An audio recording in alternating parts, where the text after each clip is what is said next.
السلام علیکم ورحمۃ اللہ وبرکاتہ۔ بسم اللہ الرحمن الرحیم۔ وَقُلْ جَاءَ الْحَقُّ وَزَهَقَ الْبَاطِلُ إِنَّ الْبَاطِلَ كَانَ زَهُوقًا۔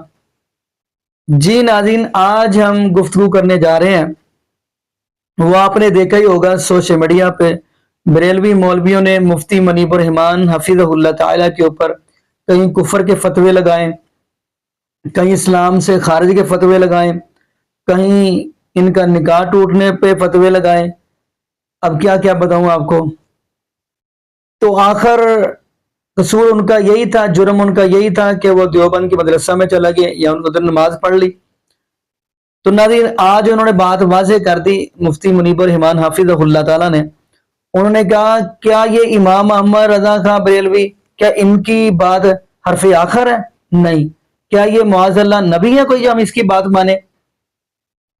تو ناظرین آئیے، میں چاہتا ہوں اسی کی زبانی ہم وہ ویڈیو سنتے ہیں، گفتگو سنتے ہیں، پھر انشاءاللہ ناظرین اسی والا سے ہم بھی گفتگو کریں گے۔ تو آئیے ناظرین مل کے ویڈیو دیکھتے ہیں۔ امام اہل سنت مجدد دین و ملت امام احمد رضا خان قادری محدث بریلی رضی اللہ تعالیٰ عنہ کا امتیاز کیا تھا، مقام کیا تھا؟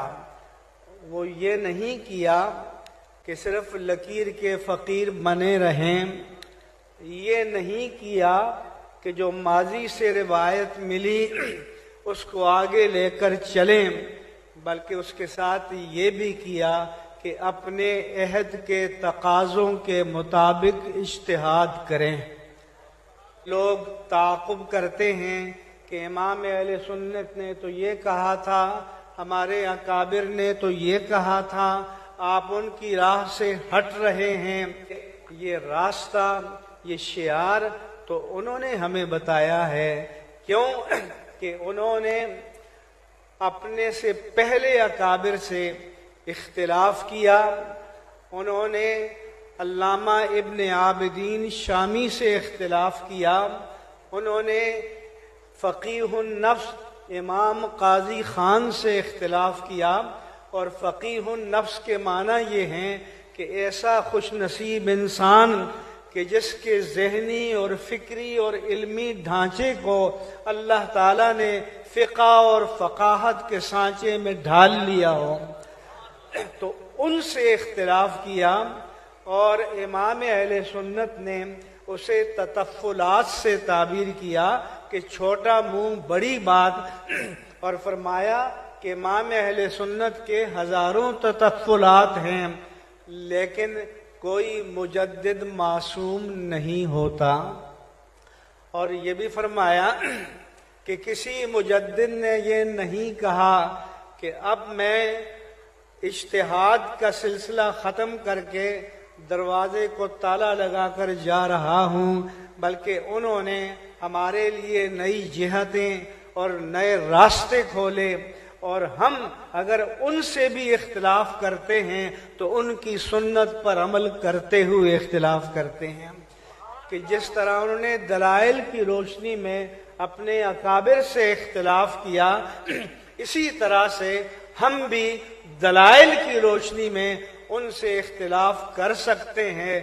جس نے تولنا ہو تو جذباتیت سے نہ کھیلے، حساسیت سے نہ کھیلے، ترازو علم کا موجود ہے، دلائل کو دونوں پلڑوں میں رکھے، جس کے دلائل بھاری نکلے اس کو تسلیم کر لیا جائے۔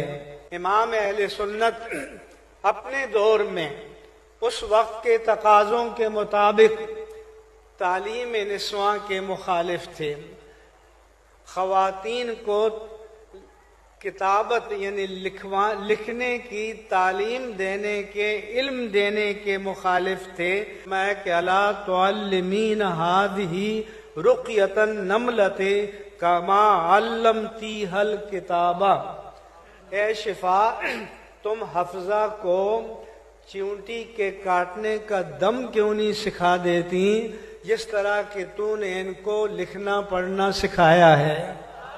تو اس سے معلوم ہوا کہ خواتین کو لکھنے کا اور لکھنے کی کتابت کی تعلیم دینے کا شعار عہد نبوت سے موجود تھا۔ آپ مجھے بتائیں آج جو پاکستان میں اہل سنت کے لیے بنات کے مدارس کا جال پھیلا ہوا ہے، یہ کیسے قائم ہوتا؟ جی ناظرین، آپ نے یہ ویڈیو بنانا فرمائی۔ ناظرین اب دیکھیں، امام احمد رضا خان بریلوی کی بات ہمارے لیے حجت نہیں ہے، ہمارے لیے حجت قرآن اور نبی پاک صلی اللہ علیہ وسلم کا فرمان، کیونکہ نبی پاک صلی اللہ علیہ وسلم نے ہمیں یہ بات سمجھا دی کہ آپ کے پاس عن المقدام رضی اللہ تعالیٰ عنہ قال قال رسول اللہ صلی اللہ علیہ وسلم ترکت فیکم امرین لن تضلوا ما تمسکتم بہما کتاب اللہ و سنت رسولی۔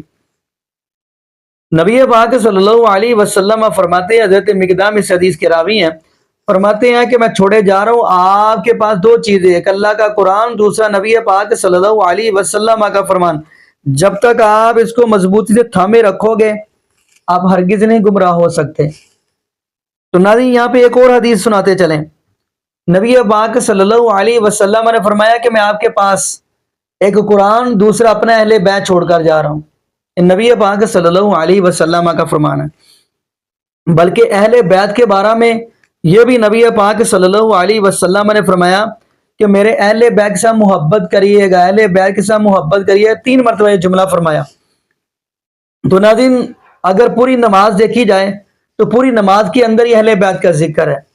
سورہ فاتحہ دیکھیں، میں کہتا ہوں سورہ فاتحہ پڑھیں گے تو آیت آتی ہے اہدنا الصراط المستقیم، آگے کیا ہے؟ صراط الذین انعمت علیہم۔ ہم کہتے ہیں ہمیں سیدھا راستہ دکھا۔ کون سا راستہ؟ کون سا؟ وہ راستہ جن پر تو نے انعام کیا۔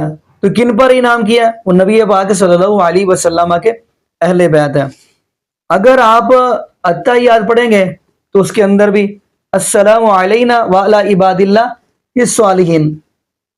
اگر آپ درود شریف پڑھیں گے تو اس کے اندر بھی اللہم صلی علی محمد وعلی آل محمد کما صلیت علی ابراہیم وعلی آل ابراہیم انک حمید مجید، اللہم بارک علی محمد وعلی آل محمد کما بارکت علی ابراہیم وعلی آل ابراہیم انک حمید مجید۔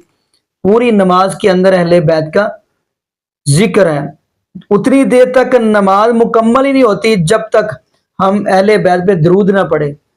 بلکہ ناظرین یہاں پہ یہ بھی دعا کرتے چلیں کہ اللہ پاک ہمیں نبی پاک صلی اللہ علیہ وسلم کے طریقے کے مطابق ہی اللہ ہمیں زندگی گزارنے کی توفیق دے، اور یہ بھی دعا کرتے چلے اللہ پاک ہمیں 5 وقت کا پکا اور سچا نمازی بنا دے، اور جتنے بھی بے اولاد جوڑے ہیں اللہ پاک سب کو نیک نورینہ صحت تندرستی والی ایمان والی لمبی زندگی والی اولاد عطا فرما دے۔ جزاکم اللہ خیرہ، احسن الجزاء۔ السلام علیکم ورحمۃ اللہ وبرکاتہ۔